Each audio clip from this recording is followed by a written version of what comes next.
Yeah, you know, last time I was working in Bordeaux, and I was working in the new neighborhood of Ginko. Do you see it? I found it very pleasant. Ginko, pleasant? I disagree with you. I find this neighborhood very disappointing. Okay, but why? We have heard a lot about this project as a revolutionary new neighborhood, pretty pleasant to live in, but the result is very disappointing. You know, I have the impression that this set of houses is nothing extraordinary. It looks like all the new neighborhood built over the past 10 years. Yeah, but it's not the same. You know, this neighborhood is what we call a Nicot district. So its inhabitants can enjoy public spaces with vegetation, trees, parks, and even little streams. So there are also few basins in the area. I don't know, but I think the presence of water is something very nice, don't you think? Oh, you know, I went here and I wasn't very impressed by the flora. I think that it's not enough to plant 4 shrubs to create an eco district, you know. And the basins are sweet, yes, but there are so many mosquitoes in Bordeaux that I think it will be more uncomfortable than refreshing in summer, I think. So I think that they could have done more efforts to do something cleaner and finer. Okay, but I also think, that it's the best with the available budget. Mm, the price of these apartments is low compared to others. For example, the city center's housing are very expensive, and the inhabitants of Ginko can enjoy important and comfortable living spaces inside the apartment. So it's something that people who are living in the city center cannot. And moreover, today, for construction like this, there is always a public tender.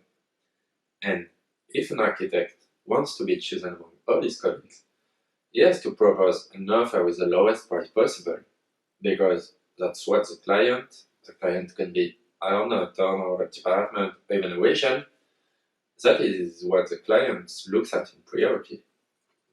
Yes, we see that it didn't cost much. Today, architecture could not be what it was before because of money is too important. Look, last week some balconies collapsed in Ginko. Oh, yeah? And by reducing the cost of the work, the buildings are not longer solid. It's dangerous. And in any case, today we no longer know how to build beautiful and solid buildings. I don't know if it's that the engineers who are bad, if the architects have bad tastes, if the builders don't know how to build, or if it's the cost that drives the construction, but it's so sad. Look at the cathedral, for example. The cathedrals are magnificent, Yeah, I agree. with their arches and ornaments. We find them beautiful because their construction required time, talent, and effort.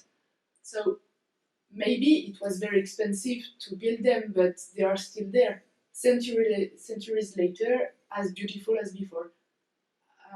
I don't think the Jinko's area will be standing in 15 years, or it will be in a very bad state, you know. For sure. But you are telling me about cathedrals, and I'm talking about housing. It's not the same. Just, do you know how much new inhabitants did Bordeaux welcome in the last 5 years? No. Okay, 50,000 people. 50,000, can you just imagine? So these new inhabitants have to be accommodated, and we have to build quickly. So to build quickly, we need materials which can be quickly produced. So today, we have the chance to know how to produce these materials rapidly and for a low price. So that's why we are building that way. Yes, I agree. We have to think about people. Okay, but if money is so important, I think that we have not to waste it. Indeed, globalization and capitalism are the reason why we want to get all now. But I think that good things take time, and you have to remember that people who comes in Bordeaux are not homeless. So I think that it's wasting money to build quickly and badly. So if we have to wait 5 years to be able to welcome new people in solid and beautiful buildings, it would be better for, I think. Yeah, okay. About solidity, I can understand your point of view. Because it's a bit sad that the society has constrained us to act that way. Like you were saying, capitalism does not think about how a building will last over time. It just gives you answers which work in the immediate future. But you're also talking about beauty. And is it important? Why should we wait 5 more years to accommodate people only because these buildings are not so beautiful? Yes, of course, I think that beauty is enough important to wait a little. Okay, actually, people talk about beauty as a subjective notion, so they permit everything, hiding behind subjectivity, which is, for me, a wrong pretext. And according to me, it causes a disaster today. Okay, maybe, but what is beauty for you? For me, beauty. For me, there are two ways to do beautiful things in a city. Okay. So the first is to enrich the heritage of a city by keeping the architectural style. For example, look at the buildings of Bordeaux Center. The facades date from the 18th century and they give a soul to the city. They represent the city for me. Whereas when I work in Ginko, I could be in any city that has just built a new eco district. I don't know where I am. Okay. Then the second way should be to create buildings extraordinary that are symbols, even if they seem weird. In fact, Baudelaire, you know Baudelaire? Yeah. He said that strangeness is an essential condiment for beauty.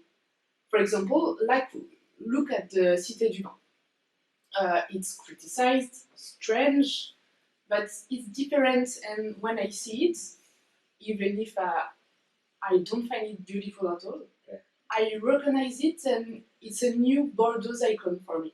So in this case, beauty appears. To conclude, I think that beauty can be everything, excepting something neutral that we can see everywhere.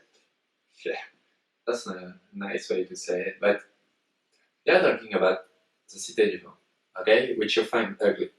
I can understand, but I just want to tell you something funny. You know, Ginko, Yes. when the Eiffel Tower was being built, he hated it, the Eiffel Tower. Yeah, he had even signed a letter against the construction of the tower.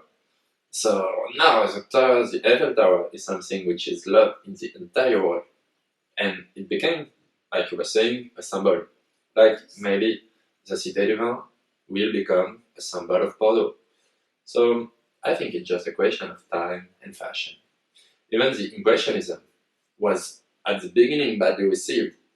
And I think it's a good thing, when the construction of a building creates a controversy. But the controversy you're talking about is it ugly or is it beautiful? And I think you are not asking yourself the right questions. The real one, and the only important question is, does it make sense? Does La Tour Eiffel, does La Cité du Vin make sense? Yeah, of course. And does Ginko make sense? I think also yes. Because it doesn't have to be beautiful. It's not the point. What matters is the usage and that people feel good in the neighborhood and live well and are happy in their apartments. Yes, but what you say is also what have said the modernists and the functionalists in the modern area after the First World War. And these ideas resounded in the Western world at this time, in particular thanks to the essay of Adolf Lost, Armament and Crime. Yes. This movement is interesting, of course, and created lots of beautiful buildings like the Falling Water of Wright, for example, or the Pavilion of Mies van der Rohe. But for me, it's also like desecrated architecture, permitting to the architect to draw buildings only for their usage, but forgetting their envelope. So because of it, every contemporary buildings are similar. It makes that today architecture is no longer a precious knowledge that a few people have. Today, the promoters, for example, have seized this business and killed this art in favor of profit. That's the point. That it's not the architect's fault. The question is political. How countries are ugly because the state gave building lands to promoters and so not to urbanists and architects. Yes. And that is the problem. Because when architects and urbanists build a new neighborhood, it has always a sense. And the fact of being beautiful or not is not enough. The real question is, why did architects build like this? But the problem is that a normal person cannot answer to this question because a normal person cannot read between the lines. Yes. So, architecture is one of the most important arts because it is everywhere, all around us. Every day we are experiencing architecture. And so, why did no one ever learn us something about architecture? We do not teach architecture in school. We teach music, we teach plastic arts, sometimes cinema, but never architecture. And if you want to understand something about architecture, you have to be in an architecture school. Yes, I agree. And that is what is truly disappointing. And I find this sad because if people could read between the lines of a building, they could see what the architect was trying to do and how he tried to make the world better, I think. Yes, I agree.